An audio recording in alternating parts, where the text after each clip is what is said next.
मैं आज सख्त झुंझुलाया हुआ था। मैं इतने दिनों से शब्बो से बात करना चाहता था, मगर शब्बो की अम्मा उसे एक पल भी अकेला नहीं छोड़ती थी। आज भी मैं इसी उम्मीद पर था कि मैं शब्बो से दिल की बात कर लूं, मगर आज भी उसकी माँ उसे परों में छुपाकर साथ ही ले गई थी। गुस्सा मुझे शब्बो पर था। क्या वो कोई बहाना बनाकर मेरे पास कुछ देर के लिए रुक नहीं सकती थी? आज सारी रात मैं यही दुआ करता रहा था कि शब्बो की माँ को कुछ हो जाए और वो कल उसके साथ ना आ सके। शायद ये कबूलियत का वक्त था कि सुबह होते ही शब्बो की माँ को तेज बुखार ने अपनी लपेट में ले लिया था और शब्बो फिर अपने बाप के साथ कोठी में दाखिल हुई थी। उसके चेहरे पर अजीब सी मुस्कान फैली हुई थी। वो शर्माते हुए मुझे देख रही थी। मैं उसके अंदाज से निस्सार होकर रह गया था। तभी उसका बाप उसे छोड़कर चला गया था। अब इसको कोठी में मेरे और शब्बो और बड़ी मालकिन के अलावा और कोई नहीं था। बड़ी मालकिन तो मगरूर थी और वो अपने कमरे में ही महदूद रहती थी। आज कितने दिन के बाद मैंने एक पुरसुकून लहर अपने वजूद में उतरती हुई महसूस की थी। मुझे पहली बार शब्बों से अकेले में बात करने का मौका मिला था। तभी वक्त ज़ाया किए बगैर मैं किचन में आ गया था, जहां पर शब्बो बर्तन धो रही थी और मैं उसके पीछे आकर खड़ा हो गया था। शब्बो मेरी आमद से बेखबर थी। वो अपनी आवाज में हल्के अंदाज में, अपनी सुरीली आवाज में गुनगुना रही थी कुछ। मैं उसकी ये खूबसूरत आवाज के सहर में खो गया था। अचानक से शब्बो पीछे हटी और मुझसे बुरी तरह टकरा गई थी। उसका चेहरा हया की लाली से सुर्ख पड़ चुका था और वो खासी घबराई हुई नजर आने लगी थी। इस वक्त तो मुझे कुछ और ही ज्यादा प्यारी लग रही थी। मैंने दिलचस्पी से उसे सर से लेकर पांव तक देखा और उसके मजीद करीब आकर खड़ा हो गया। मैं उसकी गर्म गर्म सांसें अपने चेहरे पर महसूस कर रहा था।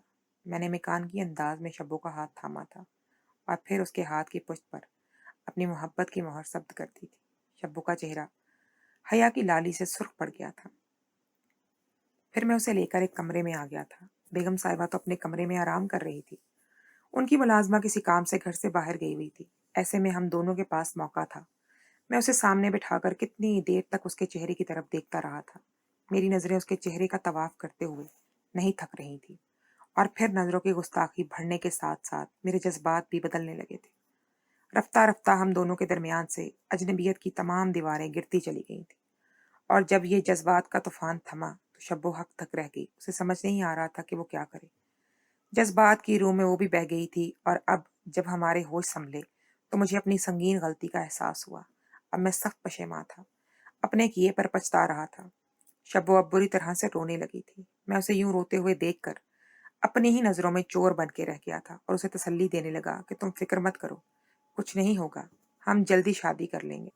मगर शब्बो जैसे कुछ सुन ही नहीं रही थी, अपने हवासों में नहीं थी। मैंने बमुश्किल उसे खामोश करवाया और उसे कहने लगा कि इस तरह से अपना और मेरा तमाशा मत बनवाओ। कुछ नहीं होगा, मैं जल्द ही तुम्हारी अम्मी से अपनी और तुम्हारी शादी की बात करूंगा, फिक्र मत करो। मेरी बात सुनकर शब्बो को तसल्ली हो गई थी, मगर अभी भी उसकी आंखों में आंसू गिर रहे थे। जब हम दोनों कमरे से बाहर आए तो लाउंज में मुसलसल फोन बज रहा था। मैंने फोन उठाया तो दूसरी तरफ बेगम साहिबा थी। मेरी आवाज सुनकर उन्होंने गहरी सांस ली और बिना हाल अहवाल पूछे मायने खेज अंदाज में पूछने लगी कि तुम्हें जो मैंने जैतून का तेल दिया था वो तुम इस्तेमाल कर रहे हो? बेगम साहिबा की इंतहाई गैर मुतवक्को बात सुनकर मैं हैरान परेशान रह गया था। मैंने बेगम साहिबा को कहा कि मैं आपकी बताई हुई तरकीब के मुताबिक इसका इस्तेमाल कर रहा हूँ। ये सुनकर बेगम साहिबा बहुत खुश हुई थी और मुझे समझ नहीं आ रहा था कि इस चीज पर इनके खुश होने की क्या तुक बनती थी। आखिर बेगम साहिबा ने मुझे जैतून का तेल खास तौर पर क्यों दिया था और इसे इस्तेमाल करने की खास तौर पर ताकीद किस लिए की थी? मुझे तो कुछ भी समझ नहीं आ रहा था। मेरे जहन के पर्दे पर जब बेगम साहिबा की नजरें टकराती थी तो मैं इनकी नजरों के मफहूम के मुतल्लिक सोचने लगता था। मुझे लगता था कि शायद वो हवस भरी नजर से मुझे देख रही थी, मगर फिर मैं इस बात को अपना वहम समझकर छटक देता और ये सोचने लगता कि ऐसा नहीं हो सकता। बेगम साहिबा तो मुझसे उम्र में बहुत बड़ी हैं, भला वो मेरे बारे में ये सब कैसे सोच सकती हैं? दिन तेजी से गुजरते जा रहे थे।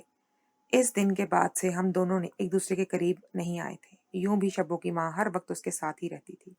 वो एक पल के लिए भी अपनी बेटी को अकेला नहीं छोड़ती थी। और अब मैं भी इस बात पर, जो कुछ मुझसे हो चुका था, बहुत पशेमा था। मैं शब्बो की माँ से अपनी शादी की बात करना चाहता था। जब ही एक दिन शब्बो ने रोते हुए मुझे बताया कि उसके रिश्ते आ रहे हैं और माँ इन रिश्तों पर गौर कर रही है। माँ का ज्यादा झुकाव अपने भांजे की तरफ है। इसी दिन मैंने शब्बो की माँ के सामने अपनी पसंदीदगी का इजहार कर दिया था। मगर शब्बो की माँ को न जाने मुझसे क्या परखाश थी। उसने ये सुनते ही फौरन इनकार कर दिया और कहने लगी कि मुझ पर मेरी बेटी भारी नहीं है, जो मैं उसे तुम्हारे पल्ले से बांध दूं। शब्बो की माँ इस हकीकत से भी नजर चुरा रही थी कि उसकी बेटी भी मुझे पसंद करती है। कुछ दिन बाद मुझे मालूम हुआ कि बेगम साहिबा पाकिस्तान वापस आ रही हैं, और ये सुनकर फिर से मेरी नजरों के सामने बेगम साहिबा की बेबाक नजरें घूम गई थी। न जाने क्यों मैं बेगम साहिबा की मौजूदगी में बेचैनी महसूस करता था, और जितनी देर भी मैं इनके सामने रहता था मेरी कैफियत अजीब सी रहती थी। शायद इसकी वजह बेगम साहिबा का वो लिबास था जो उन्होंने ज़ेबतन किया होता था। वो इनके अंदाज भी बेबाकाना होते थे, और वो हद से बढ़कर मॉडर्न थी। कभी कभी तो इन्हें देखकर मेरी नजरें शर्म से झुक जाया करती थी। बेगम साहिबा की सास इनके पहनावे पर सख्त मोतरज होती थी। इन्हें अपनी बहू का ऐसा लिबास पहनना अच्छा नहीं लगता था, जहर लगता था। वो मुलाजमों के सामने इन्हें टोक दिया करती थी, जबकि बेगम साहिबा एक कान से सुनकर दूसरे कान से निकाल दिया करती थी। मुझे तो बेगम साहिबा के शौहर पर हैरत होती थी, जिन्हें अपनी बीवी के इस अंदाज पर बिल्कुल भी एतराज नहीं था। जाने वो किस कमाश के इंसान थे जो अपनी बीवी को इस बात पर टोकते ही नहीं थे। मगर फिर मैं ये सोचकर खामोश हो जाता कि इन दोनों का जाती मामला था। अमजद को सबसे ज्यादा बेगम साहिबा की इस बात ने हैरान किया था। जब बेगम साहिबा ने खास तौर पर उसे जैतून का तेल देकर कहा कि इसका इस्तेमाल करना, ये तुम्हें बहुत ताकत देगा। इनके अल्फाज के साथ साथ इनका अंदाज खासा मायने खेज था, जिसे समझकर एक पल को मैं ठटक कर रह गया था। मगर फिर मैंने ये सोचकर सर झटक दिया था कि ये मेरा वहम भी हो सकता है। भला बेगम साहिबा मुझ पर क्यों बुरी नजर रखने लगी। कुछ दिन बाद बेगम साहिबा आ गई थी, और हस्बे मामूल उन्होंने ऐसा लिबास जेबतन कर रखा था जिसको देखकर मेरी निगाहें शर्म से झुक गई थी। इस बार इनके शौहर इनके साथ नहीं थे। इस बार बेगम साहिबा अकेली आई थी, और कुछ दिनों के बाद ही उन्होंने वापस चले जाना था। ये सोचकर मैंने खुद को तसल्ली दी कि कुछ दिन की ही तो बात है, इसके बाद बेगम साहिबा वापस चली जाएंगी। तभी मैं इनका सामान उठाकर कमरे में आ गया था। बेगम साहिबा ने आने से ये फायदा हुआ था कि शब्बो अब रोजाना कोठी में आने लगी थी। बेगम साहिबा रोज सुबह होते ही घर से निकल जाती, और कभी शाम ढले तो कभी रात गए तक वापस आती थी। मगर वो खाने पर अच्छा खासा एहतमाम करती थी। वो खुद खाना भी ना खाती, मगर खाने पर एहतमाम जरूर करती थी, और इनकी वजह से हमें भी नित नए मजे मजे के खाने खाने को मिलते थे। इस दिन बेगम साहिबा घर जल्दी आ गई थी। शाम को शब्बो अपनी वालदा के साथ घर चली गई थी। मैं दरवाजे के पास बैठकर अपनी ड्यूटी दे रहा था जब रात के वक्त बेगम साहिबा ने मुझे अपने कमरे में बुलाया था। मैं हैरान रह गया कि इस वक्त बेगम साहिबा को मुझसे क्या काम था। यही सोचता हुआ जब मैं इनके कमरे में दाखिल हुआ, तो ये देखकर मेरे पाँव के नीचे से जमीन निकल गई। जब मैंने मैं यतीम खाने में पला बढ़ा था, मैं नहीं जानता था कि मेरे माँ बाप कौन थे, और उन्होंने मुझे पैदा होते ही क्यों फेंक दिया था। आया बी का कहना था कि मैं यतीम खाने के दरवाजे के सामने इन्हें मिला था। मैंने मैट्रिक तक यतीम खाने में ही तालीम हासिल की थी, और फिर जब मैं 18 साल का हुआ तो मुझे यतीम खाने वालों ने वहां से बाहर निकाल दिया था। मेरे पास ना हुनर था, ना कोई तालीम थी जिसकी बिना पर मैं कहीं पर नौकरी करता और अपना गुजारा कर सकता। मैं इस दिन रोड पर चल रहा था, और मेरे पेट में भूख से चूहे दौड़ रहे थे, जब जेब में पैसे भी नहीं थे। कुछ समझ नहीं आता मैं क्या करूं। मैं ललचाई हुई नजरों से इन बड़ी बड़ी दुकानों को और इन रेस्टोरेंट्स को देख रहा था। मैं जिंदगी में पहली बार यतीम खाने से बाहर की दुनिया देख रहा था, और ये जिंदगी यतीम खाने की दुनिया से बहुत मुख्तलिफ थी। इस जिंदगी में रंगीनी थी, खूबसूरती थी, मगर इन लोगों के लिए जिनके लिए जेब में पैसे हों। मैं ये सब कुछ देखता हुआ चल रहा था, और फिर फुटपाथ पर एक किनारे पर टिक कर बैठ गया था। मैं जिंदगी में पहली बार इस कदर लोगों का हुजूम अपने आसपास देख रहा था। तभी मेरे पास एक गाड़ी आकर रुकी। इस गाड़ी में एक खूबसूरत सी तरहदार औरत बैठी हुई थी, जो मुझे अजीब सी नजरों से देख रही थी। वो मुझसे पूछने लगी कि तुम कौन हो, यहाँ पर क्या कर रहे हो। मैंने जब इर्द गिर्द देखा तो यहाँ पर बैठे बैठे मुझे बहुत देर गुजर गई थी। आधी रात का वक्त गुजर गया था, तमाम दुकानें बंद हो गई थी, और अभी इक्का दुक्का लोग यहाँ से गुजर रहे थे। वो औरत इस बड़ी सी गाड़ी में अकेली थी, और खुद ही गाड़ी चला रही थी। मैं इसकी बात सुनकर चुप का चुप रह गया। यूं भी मेरे पास कहने को कुछ भी नहीं था। मैं भूख की वजह से निढाल हो रहा था, प्यास की वजह से हलक में कांटे उग रहे थे। उसने तभी मुझे अपनी गाड़ी में अपने साथ सवार कर लिया, मुझे घर लेकर आई, मुझे पहनने के लिए कपड़े दिए, और मेरा हाथ मुंह धुलवाया, मुझे खाना दिया। मैंने अपने साथ बीती हुई तमाम बातें इस औरत को बता दी थी। ये सुनकर वो काफी देर चुप रही, मगर गहरी भरपूर नजरों से देखती रही मुझे। इसकी नजरों से मुझे उलझन हो रही थी। तभी वो मुझे कहने लगी कि आज से तुम मेरे साथ काम करोगे, इस घर में तुम चौकीदारी करोगे, और इसी घर में रहोगे। यहाँ पे मेरी सास और उनकी मुलाजमा के अलावा और कोई भी नहीं होता। रात को भी तुम्हें यहीं पर रहना पड़ेगा। ये सुनकर मैं बहुत खुश हुआ था कि मुझे ठिकाना मिल गया था, और रोजगार भी। कुछ दिनों बाद बेगम साहिबा वापस चली गई थी। फिर जाते जाते बेगम साहिबा ने मुझे जैतून के तेल की शीशी दी थी और मुझे कहने लगी कि तुम इसका इस्तेमाल किया करो, इससे ताकतवर हो जाओगे। मैंने खामोशी से वो तेल की बोतल थाम ली थी। अभी मैं महज 18 साल का था। साल में बेगम साहिबा 2 बार आती थी और हमेशा वो मुझे जैतून का तेल लाजमी दिया करती थी। और मैं इस बात पर हैरान होता था कि जैतून के तेल में ऐसी कौन सी खास बात है जो बेगम साहिबा मुझे खास तौर पर इस्तेमाल करने को कहती हैं। इस बार बेगम साहिबा दोबारा आई तो इनकी नज़रें मेरे वजूद से जैसे हट ही नहीं रही थी। इनकी नज़रों से मुझे बहुत उलझन महसूस हो रही थी और जब उन्होंने मुझे अपने कमरे में बुलाया तो इन्हें देखकर मैं शर्म से पानी पानी हो गया। बेगम साहिबा ने सुर्ख रंग की बारीक सी नाइटी पहन रखी थी जिसमें से उनका जिस्म अयां हो रहा था और इन्हें देख देख कर मेरे जज्बात बेकाबू हो रहे थे। मैंने नज़र उठाकर भी नहीं देख रहा था। बेगम साहिबा मेरे पास आकर खड़ी हो गई। इनके हाथ में जैतून के तेल की बोतल थी। वो तेल मेरे हाथ में देकर बोली कि ये लो, इस बार मैं तुम्हें ये बोतल देना भूल गई थी। इसका अच्छे से इस्तेमाल करो ताकि तुम्हारी ताकत बढ़ जाए और तुम्हें आगे कोई मसला ना हो। इनकी ये बात ज़ुमायनी अंदाज से बोलने पर मैं हक्का बक्का रह गया था। मैं समझ नहीं पा रहा था कि बेगम साहिबा आखिर मुझे जैतून का तेल क्यों इस्तेमाल करवाती हैं। रात के इस पहर मेरे सामने वो जिस तरह से नीम आरयाल लिबास में थी, वो मुझसे क्या चाह रही थी। इससे पहले कि मैं उनसे कुछ कहता, दरवाजे पर दस्तक हुई और ये देखकर बेगम साहिबा गड़बड़ा कर रह गई कि इस वक्त कौन आ गया। जब उन्होंने दरवाज़ा खोला तो सामने मुलाजमा खड़ी थी जिसने बड़ी बेगम साहिबा के बारे में बताया कि उनकी तबीयत सख्त खराब हो गई है और इन्हें अस्पताल लेकर जाना है। ये सुनकर तो बेगम साहिबा सख्त बदमज़ा हो गई थी और मुझे उन्होंने एक हसरत भरी निगाह से देखा। मैं फौरन वहां से बाहर आ गया था और अपनी जगह पर बैठकर मैं ड्यूटी देने लगा था। और मैं ये सोचने लगा कि आखिर बेगम साहिबा का क्या मकसद था। उन्होंने मुझे रात के इस वक्त अपने कमरे में क्यों बुलाया था। ये सब वो मुझे दिन के वक्त भी तो दे सकती थी। तभी मेरी नजरें जैतून के तेल पर पड़ी। ये जैतून का तेल तो मेरे लिए एक राज बन के रह गया था। मैं जल्द से जल्द ये जानना चाहता था कि आखिर इसमें इस्तेमाल की मुझे खास तौर पर ताकीद क्यों करती है और मुझे किस ताकत को बढ़ाने की बात कर रही है। इस वक्त बेगम साहिबा अपनी सास को लेकर अस्पताल चली गई थी और सुबह के करीब बड़ी बेगम साहिबा की तबीयत बेहतर हुई तो वो उन्हें लेकर घर आ गई थी। मगर इनका मूड सख्त बिगड़ा हुआ था। वो बहुत गुस्से में लग रही थी। इस दिन जब शब्बो आई तो मैंने उसे देखकर ठटक कर रह गया था। वो बहुत ही ज्यादा परेशान लग रही थी। उसके चेहरे का रंग भी उड़ा हुआ था और वो बौखलाई हुई सी लग रही थी। उसे देखकर मैं भी परेशान हो गया।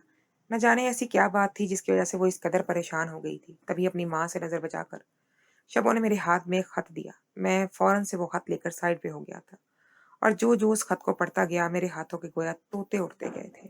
मुझे बिल्कुल भी समझ नहीं आ रही थी कि मैं क्या करूं। वो दोनों हाथों में सर थाम कर रह गया था मैं। ये सब क्या हो गया था। अब मैं इस बात पर पछता रहा था कि उस दिन मैं खुद पर अगर काबू पा लेता तो आज ये सब कुछ ना होता। तभी मेरी नजर शब्बो के चेहरे पर पड़ी। वो बहुत ही ज्यादा परेशान लग रही थी। उसे देखकर मेरा दिल बुरी तरह से उदास हो गया और मैं खुद को कोस रहा था। तभी बेगम साहिबा ने शब्बो की माँ को अपने कमरे में बुला लिया था। शब्बो तन्हाई पाकर मेरे पास आकर बेताबी से बोली, अब बताओ क्या किया जाए। इस मसले का क्या हल निकाला जाए। देखो मैं खुदकुशी कर लूंगी मगर किसी और के साथ शादी नहीं करूंगी। शब्बो की आंखें रोई हुई थी। मैंने उसे कहा कि अपनी माँ को बोलो कि वो तुम्हारी मेरे साथ शादी कर दे। मैं एक बार फिर से तुम्हारी माँ से तुम्हारा हाथ मांगना चाहता हूँ। हो सकता है कि वो तुम्हारी मेरे साथ शादी करने पर तैयार हो जाए। शब्बो कहने लगी, मगर ये मुश्किल है। अम्मा अपने भांजे को जुबान दे चुकी है और अब मेरी शादी की तैयारी भी कर रही है। ये सुनकर मैं बहुत ज्यादा परेशान हो गया था। इस मसले का कोई हल तो निकालना था और शब्बो को यूं मैं अकेले भी नहीं छोड़ सकता था और खुद भी उसके बगैर नहीं रह सकता था। इसी वक्त शब्बो की माँ वहां पर आ गई थी। उसने हम दोनों को जब यूं पास खड़े देखा तो सख्त गुस्से में आ गई और शब्बो को घसीटते हुए वहां से ले गई थी। इस सारे मामले को बेगम साहिबा ने बड़ी दिलचस्प निगाहों से देखा था। मेरे चेहरे पर हवाइयां उड़ रही थी और शाम को जब शब्बो छुट्टी करके जाने लगी तो इस वक्त भी शब्बो की माँ कोठी के अंदर ही मसरूफ थी। शब्बो का दिल घबरा रहा था। तभी वो लॉन में आ गई और जब मैंने उसे देखा तो उसके पास चला गया और उसे कहने लगा कि मुझे बताओ आखिर इस मसले का क्या हल किया जाए। मुझे देखकर वो फिर से फूट फूट कर रो पड़ी और कहने लगी कि अगर अम्मा अब्बा को ये बात पता चल गई तो वो मुझे जान से मार देंगे। तुम नहीं जानते मेरे लिए जिंदगी किस कदर मुश्किल पड़ जाएगी और फिर मैं कुछ भी नहीं कर सकूं। मेरे पास एक ही रास्ता है और वो है खुदकुशी, कि या तो मैं अपना आप ले लूं या मरने के लिए छोड़ दूं। मेरा बस नहीं चल रहा था मैं शब्बों को लेकर यहाँ से दूर भाग जाऊं और तभी उसकी माँ उसे आवाजें देने लगी तो वो फौरन वहां से तेजी से निकलकर अपनी माँ के पास चली गई। उसके जाने के बाद मैं इन्हीं सोचों में गुम था।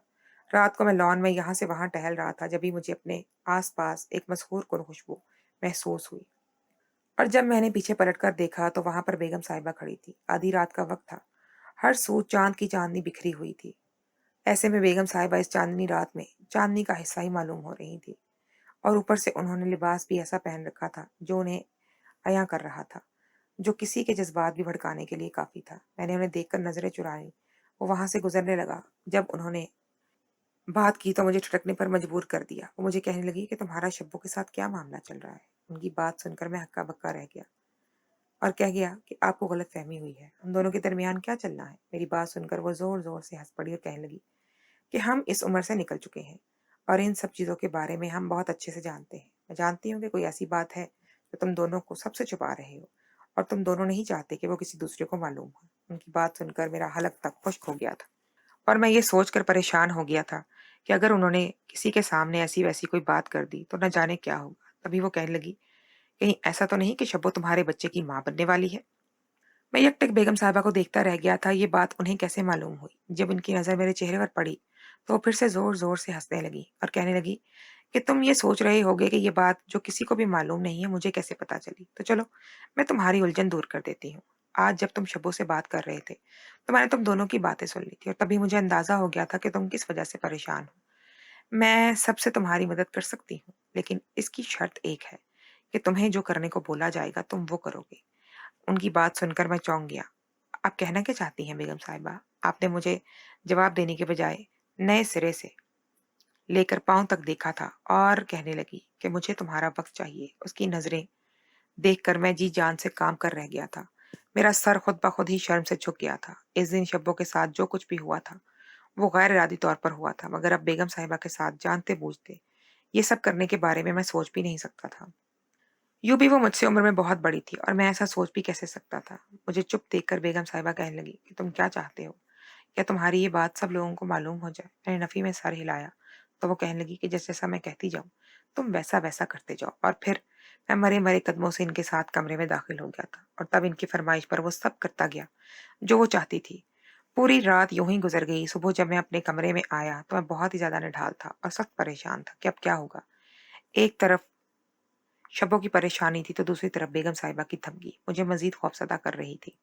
मुझे समझ नहीं आ रहा था कि मैं इस सब से कैसे निकलूं। शब्बों से मैं बहुत मोहब्बत करता था, उसे शादी करना चाहता था। इस मुसीबत की घड़ी में उसे अकेला नहीं छोड़ना चाहता था।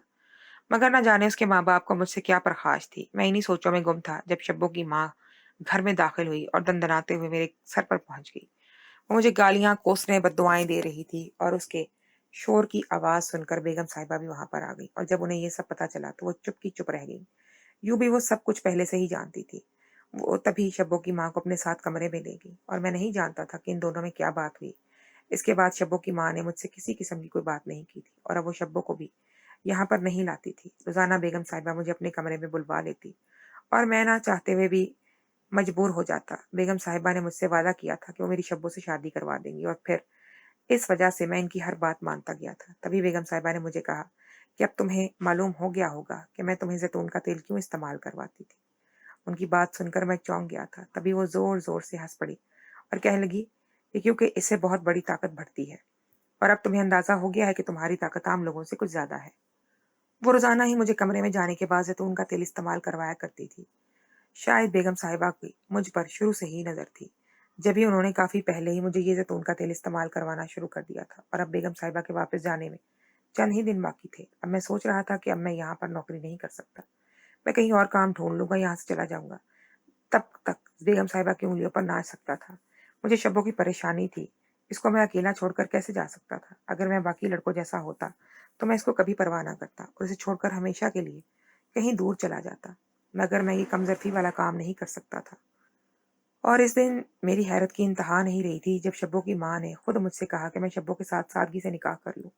ये सुनकर मैं खुशी से खिल उठा था और जब मैं शब्बों को लेकर अपने क्वार्टर में आया तो बेगम साहिबा ने मुझे अपने कमरे में तलब कर लिया था। उनका कहना था कि तुम्हारी शादी मैंने करवाई है और इस तरह से मेरा हक तुमसे खत्म नहीं हुआ। अब मैं दोनों हाथों से सर थाम कर रह गया था।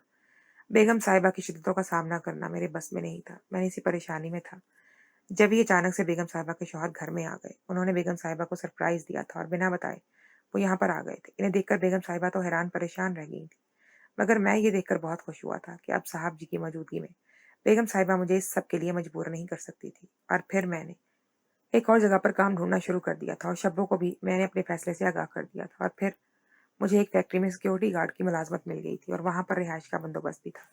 ان کی تنخواہ بھی یہاں کے مقابلے میں زیادہ تھی۔ جب وہاں پر مجھے نوکری مل گئی تب میں نے بیگم صاحبہ کو یہ بات بتائی۔ یہ سن کر بیگم صاحبہ کو بہت غصہ آیا۔ انہوں نے مجھے روکنے کی بہت کوشش کی، مجھے تنخواہ بڑھانے کا لالچ بھی دیا، مگر میں اب یہاں پر ایک پل کے لیے بھی نہیں رک سکتا تھا۔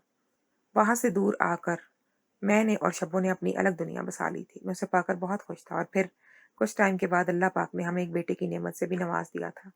شبو کے ماں باپ اکثر یہاں پر آتے تھے، اور جب وہ شبو کو میرے ساتھ خوش باش دیکھتے تو وہ یہ سب دیکھ کر مطمئن ہو جاتے تھے۔ بیگم صاحبہ کئی بار میرے راستے میں آئیں، مگر ہر بار میں نے انہیں نظر انداز کر دیا۔ کئی بار انہوں نے مجھے دھمکی دی کہ مجھے لالچ دیا، مگر میں دوبارہ ان کے چنگل میں پھنسنا نہیں چاہتا تھا۔ اور اب میں نے سنا تھا کہ انہوں نے گھر میں کوئی اور نوجوان ملازم رکھ لیا تھا، اور یقیناً اب وہ سب اس کو خود کو تسکین پہنچانے کے لیے اس سے بھی کم کرواتی ہوں گی۔